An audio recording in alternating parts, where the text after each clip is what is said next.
Akeekkachiisa isa dhumaa. Dubbii isaa uumame alaalaan xumuraa jirraa taatee uumameen deeffatee qaamaan hordofu kamiyyuu ofirraan ittisuuf qophiidha. Yookaan isaantu du'aa yookaan anatu du'aa. Qaamni jara kana obbaasee itti yaaduu qaba. Ani rabbiin malee nama sodaadhee hin beeku duuti immoo hirribaa jedha. Artiist Caalaa Bultumeen ani kana booda aartii Oromoo keessaa waan Oromoo keessaa ba'eera. Durga lubbuun addunyaa kana irra jiraachuu waan qabu natti fakkaata. Fedhiin koo inni guddaan yoo jiraate saba kanaaf qabsaa'uu kooti. Waanan Oromoof biyya kanaaf hojjedhetti seenaa gaarii hojjedheen jira. Oromiyaan ni jiraatte Oromoonis ni jiraata ani garuu waggaa 60 darbaa hin jiraadhu. Garuu jibba hamaa fi hinaaffaan sammuu guutame abbaaf diina irraa barachaa dhaloota waan hamaa hin dhaalchisinaa guddaa galatoomaa jechuudhaan dubbatee jira. Nutis ergaa armaan gadii kanaa isaaf ergina. Namatu isaaf hin hubanne malee lubbuun isaa boqonnaa hin qabdu qarshii hamma funyaaniitti qaba garuu keessi isaa nagaa hin qabu. Akka barbaadee bashannana garuu gammachuu guutuu hin qabu. Amma immoo jiraachuun akka eebichaatti akka itti hadhaa'ee fi gadda guddaa keessa akka jiru hubanna. Caalaa biyyi lafaa dhumni ishee akkas eega. Waan ati barbaaddu siif kennitee akkasumas waan sirraa barbaaddu sirraa fudhatti. Booda waan siif kennitee sitti fakkeessitee waan qabdu hunda sirraa tuttee si gatti. Amma isa gaafa qabdus gaafa hin qabnes gaafa namni si jaallatus ta'e si jibbu sinniifnetti yeroon baqattuu amma. Inni sagalee bareedaa kan siif kenne akka ati isaaf hojjettu malee waan biraaf akka ati fayyadamtu hin turre. Haa ta'u ammas yeroo qabda. Situ didee achi harkifachaa jira malee lubbuun kee eessaa akka feetu beekta. Waan namni siin jedhu Caalaa keessa kee dhaggeeffadhu. Geeffattee immoo jalaa hin callisin. Deebii sirrii deebisiif. Kanaa booda aartii keessaa baateetta akka nutti himtetti yoo dhugumaa jette ta'e. Kanaafuu amma gara lubbuun kee feetutti akka dhuftu irra deebiin dhaamsa koo siif dhaama. Har'a boor hin jedhin guyyaan fayyinaa ammaa jedha sagaleen Waaqayyo. Waliigalteen Reemaa haqamee jira. Sharaatan Addis erga abbootiin amantaa Ortodoksii Itoophiyaa artiistichi Illuminaatiidha jechuun himatanii booda agarsiisa sirbituu Naajeeriyaa Reemaa fulbaana 11tti beellamee haqee jira. Mormiin mudate kun waltajjii kana irraa hirmaachuuf kan turte artiistiin biroo Kuukuu Sabsibee kontiraata ishee akka haqxu taasisee jira. Goota lamaaf sirba irratti kan argamu garee miseensa Illuminaatii kan ta'e waaqeffataan seexanaa Reemaan gama miidiyaa hawaasummaan hordoftoota hedduu qaba. Kontiraanni kun gama mootummaa Itoophiyaan waan haqameef Reemaan dhufee sirbuus dhiisuus doolaara miiliyoonaan lakkaa'amu ni argata. Kuukuun garuu ofii ishee waliigaltee kana keessaa daftee waan baateef qindeessitootaaf maallaqa ni kaffalti. Mootummaan Itoophiyaa dinagdee biyya haalaan miidhamee kanatti sirbitoota akka kana biyya kanatti waamee sirbisuun maallaqa doolaara miiliyoonaan dhangalaasuu qaba. Yoo kan godhute maaliif? Waldaan Kiristaanaa warra Wangeela Makaana Yesuus Itoophiyaa ayyaana waggaa haaraa bara 2016 irratti hundaa'uun ergaa karaa pirezidaantii waldichaatiin uummata biyyattii maraaf darbe. Maqaa Abbaatti kan Ilmaatti kan Hafuura Qulqulluutti Waaqayyo tokko nameen. Isin nama cunqursuu yoo dhiiftan quba namatti qabdanii jal'ina nama irratti dubbachuus yoo dhiiftan isa beeleef nyaata yoo kennitan isa rakkate yoo gargaartan ifni keessan dukkana keessatti hin ba'a. Dukkanni keessanis akka guyyaa saafaa hin ta'a. Ni Waaqayyo yeroo hundaa isin nan geggeessaa. Lafa gogaa keessa iyyuu isin nan quufsa. Namummaa keessanis nan jabeessa. Isin warra isa caccabe deebisan warra karaa isa duudee ture tolchanis hin jedhamtu. Isaayaas 58:9-12.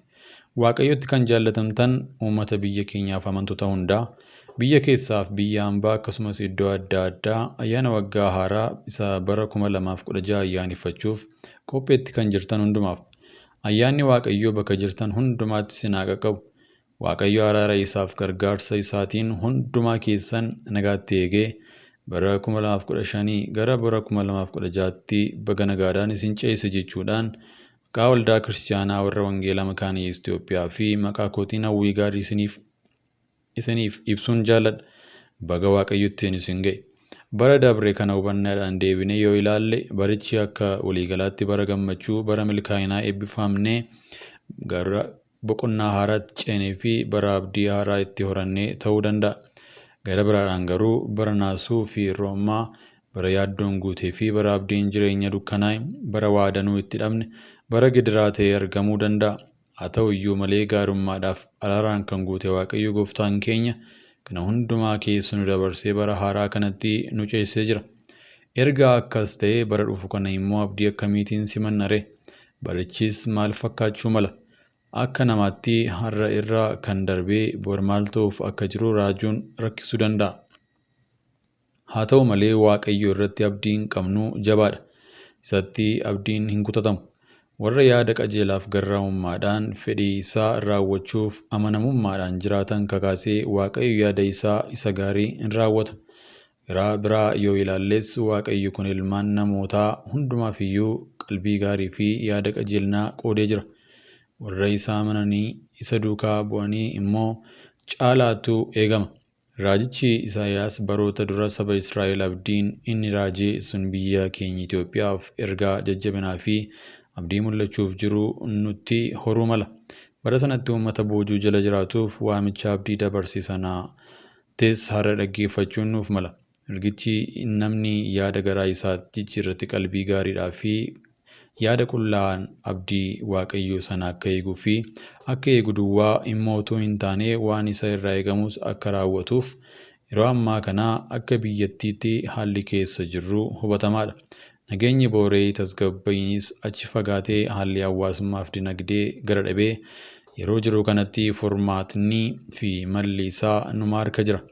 Abdii ifa jireenyaa isa saba Israa'eliif baroota dura galee sanaa nuufis raawwachuuf Waaqayyoo amanamaadha.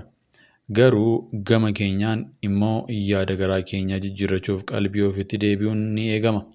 Biyya keenya yeroo ammaatti rakkina quunnamee jiru karaan gara furmaataatti geessu tarkaanfiin inni duraa qajeelummaadha. Yaadni qajeelaan qajeelummaa daneessuuf tattaafata. Rakkina otoo hin dhiyeessin rakkinicha gara gaariitti jijjiiruuf dhama. Maal ree akka namoota yaada qajeelaa gonfataniitti haala amma keessa jirru haa ilaallu. Rakkinichi takka malee maal akka ta'e nuuf galuu dhiisuu danda'a. Haa ta'u iyyuu malee wanti nuuf galu immoo hin dhibu.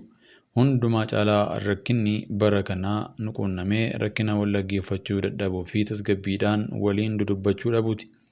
Akka warra sammuu qabuuttis yaaduu fi gaarii kan ta'e filachuu dadhabuudha. Yaada ofittummaa isa hundumtuu ana duwwaaf mala jedhuun guutamuu fi kan ofii caalchifachuu fi kan warra biraa immoo xiqqeessuudha. Erga akkas ta'e maaltu mala ree? Malli isaa jireenya faallaa qajeelina ta'e irraa hiikamuu qofaadha. Kana yoo hin taane garuu jireenya hin taane jiraachuu ta'a. Walumaa galatti rakkina amma biyya keenya quunname jiruuf malli furmaataa wal hubannaa maree irratti hundaa'e qofa. Yoo akkas ta'e biyyi karaa guddinaa qabattee jirtu kanaaf ifni dukkana saafaatti jijjiirru sunis hin ba'aaf. Lafti keenyas burqaa ibbaataati. Waaqayyotti kan jaallatamtan kabajamtoota uummatoota keenya. Dhukkuba beekuun qoricha barbaaduuf mala. Qorichichi numa bira jira. Raajichi Ermiyaas 46:11 akkuma dubbatu qoricha dhukkubicha hin fayyifne barbaacha karaa dheeraa deemuun hin malu. Qorichichi aadaa, duudhaaf ogummaa sabummaa keenyaa keessa jira. Amantii keenyaa keessas jira. Kun hunduu utuu jiruu garuu Ermiyaas raajeffachuudhaan akkuma dubbatee wanti dibataan Giliyaadiin hin jiru. Namni madaa wallaanii fayyisuus achi hin argamu. Maaliif sabni koo wallaanamee hin fayyine ree? Kanaaf qorichichis abbaan qorichaas nuuma ergatee yaada qajeelnaatiin wal qabannee yoo itti bobbaane dhukkubicha irraa sabni keenya hin fayya. Waaqayyos akkuma abdachiisuu isaatti nu gargaara. Kanaafis geggeessonni biyya keenyaaf qaamoleen siyaasaa akkasumas daree adda addaa irratti biyyaaf kan dhamatan hundumtuu biyya keenyaaf fayyinni ariifatee akka dhufuuf dammaqinaan kan duraa irra caalchiftanii aarsaa amma kaffalchiisutti illee yoo ta'e kutannoodhaan sochii akka gootan waldaan kiristaanaa keenya akkuma duraanii maqaa Waaqayyootiin waamicha gooti. Kanaaf kanumaan wal qabatee lammiiwwan keenya karaa miidiyaa hawaasummaatiin ergaa adda addaa dabarsuu irratti bobbaatan biyya kanaaf gaarii kan ta'u duwwaa dalaguudhaan nagaa fi araara buusuuf tattaaffii godhamaa jiru duwwaa irratti akka xiyyeeffataniif maqaa Waaqayyootiin isin kadhanna. Biyyi tokko seenaa qabdii, seenaan garuu beekumsaa fi ijaarsa duwwaaf fayyaduutu mala. Seenaa darbee keessatti haalonni hin malle yoo jiraatan yaada ammayyummaatiin sirreessanii darbuu yaada ija ba'umsaa irraa bilisoomsuu ni mala.